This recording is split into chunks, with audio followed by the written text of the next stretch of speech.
ये अर्ध उष्ट्रासन है, वो प्रयास कर रहे हैं पूर्ण उष्ट्रासन करने का। जब वो अपने हाथ कमर से हटाकर पीछे अपनी एड़ियों पर रखेंगे तो वो उष्ट्रासन हो जाएगा। वही हम्म। बात मैंने आपको कहा कि सीना पूरा बाहर की तरफ खुल जाना। जो काइफोसिस हो गया है, मतलब पीछे से ऐसे कमर पीछे हम्म। निकली हुई है, वो लचीली होकर ऐसे सीधी होकर अंदर आ जाए। मतलब हम अपने शरीर को उतना ही दृढ़ रखें। देखिए, हम्म। मेरे कहते ही आप सीधे हो गए लंबे। वही हाँ। बात, जैसे आप अपने आप भीतर अपने जीवन में व्यवहार में इसे ले आएंगे तो आपको पता चलेगा कि आपका दिमाग और शांत होता चल रहा है। हम्म। ये बाल आसन है। ये एक तरह से जब हम अभ्यास करते हैं, साधना करते हैं, तो आराम जब करना होता है तो ये वही है। अब जब धीरे धीरे इस आसन में रुकेंगे तो आप देखिए सीना नीचे जाता जाएगा, ऊपर से जो कमर ऐसे निकली हुई है वो अंदर होती चली जाएगी। तो ये सभी उसी के बारे में है। हमारा जो दिव्य रीढ़ की हड्डी है वो चाबी है। और ये बहुत बहुत बहुत ही सौभाग्य की बात है कि प्रधानमंत्री जी हमारा रोल मॉडल, हमारा एम्बेसडर बनकर, हमारा मेंटोर बनकर इस पूरी प्रजा का नेतृत्व कर रहे हैं। इससे बड़ी बात और दूसरी नहीं हो सकती, क्योंकि सामान्य लोग जब करते थे, बॉलीवुड के अभिनेता नेता करते थे तो कोई नहीं समझता था। आज हम्म। जो है प्रधानमंत्री जी ने इस चीज का जिम्मा लिया है और देखिए वो श्रीनगर पहुंचे हैं। बिल्कुल। हाँ, ये कुछ गरुड़ आसन का वो प्रयास कर रहे हैं। जितना मैं उनकी इस अवस्था में इन सभी आसनों को करने को सराहता हूँ, बिल्कुल, वो 73 साल की उम्र में। अलग ही बात है। हाँ।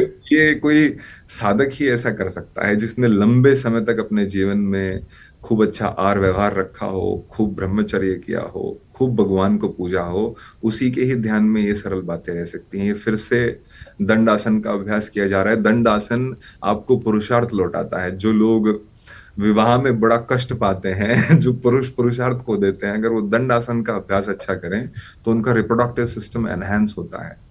उस हम्म। बहुत बल बनता है आपके रिप्रोडक्टिव ऑर्गन्स में। और बिल्कुल। बिल्कुल, गुरुजी एक चीज़ मैं यहाँ पर कन्फेस करना चाहूँगी कि जिस तरह से ये योगाभ्यास की तस्वीरें सामने आ रही हैं, इन आसनों की तस्वीरें सामने आ रही हैं, ये 100% करेक्ट जेस्चर्स पोस्चर्स में किया जा रहा है, वो मैं नहीं कह सकती, आप बेहतर बता पाएंगे। लेकिन जो पीस, जो वाइब्स मैं महसूस कर पा रही हूँ, वो पीस मैं यहाँ स्टूडियो में बैठे बैठे महसूस कर सकती हूँ कि ये लोग, प्रधानमंत्री नरेंद्र मोदी और उनके आसपास जो लोग योगाभ्यास कर रहे हैं, वो कितने पीसफुल इस वक्त होंगे। वो पीस, वो एनर्जी, वो मैं यहाँ स्टूडियो में बैठे बैठे महसूस कर पा रही हूँ। कुछ लोग पुराने समय में कहते थे कि जब बुद्ध यात्रा करते थे हाँ। तो उन 40 किलोमीटर के क्षेत्र में लोगों को पता लग जाता था बस कि वही, एग्जैक्टली exactly. अब शांति छा रही है। हाँ। जैसे चिड़िया चहक रही हैं, फूल मुस्कुरा रहे हैं, सुगंध छोड़ रहे हैं, ये बिल्कुल वैसे ही ये साधक का चेतना होता है। जो व्यक्ति जितना स्थिर रहेगा और वो जहां भी जाएगा तो वो स्थिरता चारों तरफ फैल जाती है। जैसे कि एक कमरे में कोई बेचैन व्यक्ति घुस जाए तो वो सबको बेचैन कर देता है।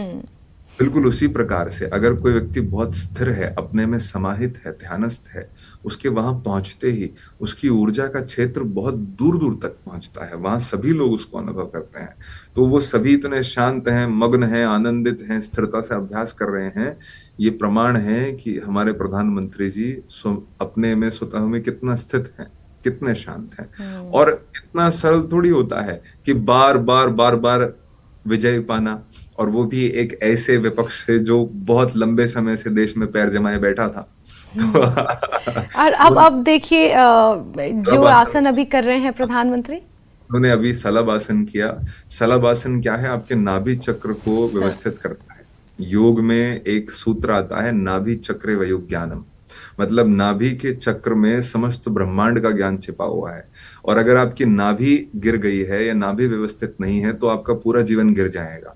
तो वो अभी अपनी नाभि को ही व्यवस्थित कर रहे थे। शलभासन, जब आप सीधे लेटकर और दोनों पैर पीछे से उठाते हैं, फिर अगला इससे होता है कि आप हाथ भी उठाते हैं और पैर भी उठाते हैं। अब ये शायद सेतुबंद, हाँ, ये अर्ध सेतुबंद आसन है। ये फिर से जिन लोगों को लोअर बैक की दिक्कतें होती हैं, मतलब जिन लोगों को फिर से गुप्त रोग में कहूंगा वो होते हैं, क्योंकि जो नीचे का सेक्शन जो है लोअर बैक का, वो पुरुषार्थ के लिए होता है। वहां से ही प्रजनन क्रियाएं ये सब चलती हैं, वहां से ही घुटने चलते हैं, वहां से ही पैर चलते हैं। तो पैरों की जड़ जो होती है वो रीढ़ के निचले हिस्से में होती है। अर्ध सेतुबंध उसी को ही व्यवस्थित करता है, रीढ़ के निचले हिस्से को। तो पैरों में दृढ़ता आती है, आप चल सकते हैं बहुत, आप नहीं थकेंगे। जैसे 5 मिनट में किसी व्यक्ति को कुर्सी चाहिए होती है, ये पादंगुष्ठान है। जो हम निरंतर कुर्सियों पर बैठे रहते हैं, कार में रहते हैं, और हमारे पीछे के जो पैर खराब हो जाते हैं, उनमें रक्त का संचालन कम हो जाता है और घुटनों के कटोरियां बदलने पड़ते हैं। मैं एक डॉक्टर से मिल रहा था अभी कुछ समय पहले, तो अस्पतालों में बोरे भर भर कर घुटने आते हैं और बस ऐसे ही बदल दिए जाते हैं। तो इस आसन को करने से आपके घुटने कभी खराब नहीं होंगे, अगर आप प्रयास करते हैं कि आप अपने पैरों को ऊपर रखें और उन्हें हाथों से पकड़ दें। तो आपको पीछे, पैरों के पीछे, जिनको पोस्टीरियर नी बोलते हैं, बहुत दर्द होगा, लेकिन थोड़े समय में जैसे जैसे प्रधानमंत्री जी भी इस बात को बोलते हैं कि जब आप अभ्यास करें, अगर आपको कठिनाई हो रही है तो उसका रस लें, उसका आनंद लें, तो आप लाभ होने लगेगा। इससे हमारे घुटने व्यवस्थित होते हैं। बिल्कुल, देखिए ये तस्वीरें मार्कोस की हैं, क्योंकि प्रधानमंत्री श्रीनगर पहुंच रहे हैं तो सुरक्षा व्यवस्था बड़ी चाक चौबंद है। जी, आप कुछ कहना चाह रहे हैं गुरुजी? ये पवन मुक्त आसन है। अभी इससे पहले जो किया जा रहा था वो त्रिकोण आसन है, अभी पवन मुक्त आसन किया जा रहा है। जिन लोगों को पेट की खराबी रहती है, खाना नहीं पचता है, भूख नहीं लगती है, उदासी रहती है, तो उन लोगों को, जिनको गैस एसिडिटी की बहुत प्रॉब्लम है, जिनकी सर में बहुत दर्द होता है, ओवर थिंकिंग करते हैं, माइग्रेन होता है, ब्रेन हैमरेज होता है, तो पवन मुक्त आसन। आई थिंक ओवर थिंकिंग तो आजकल एक फैशन ही बन गया है। ऐसा कोई व्यक्ति नहीं होगा, 10 में से 9 लोग ऐसे होंगे जो ओवर थिंकिंग आज करते हैं। ओवर थिंकिंग बहुत अच्छा है, लेकिन अगर सकारात्मक हो, अगर नकारात्मक हो तो दुख देने वाला है। अगर आप 24 घंटे अच्छा अच्छा सोचे जा रहे हैं तो उससे अच्छा और क्या हो सकता है। पर वो आज के परिवेश में कैसे संभव है, आप बताइए, इतनी हमारे आसपास। ये आपके सामने जो हो रहा है, यही वो संभव करने की चाबी है कि आप जीवन में थोड़ा समय निकाल कर सारी दुनिया को समय देते हैं, अपने को भी समय दें। आप किसी के पत्नी से पहले कुछ और हैं, किसी की बेटी से पहले कुछ और हैं, किसी के मित्र से पहले कुछ और हैं।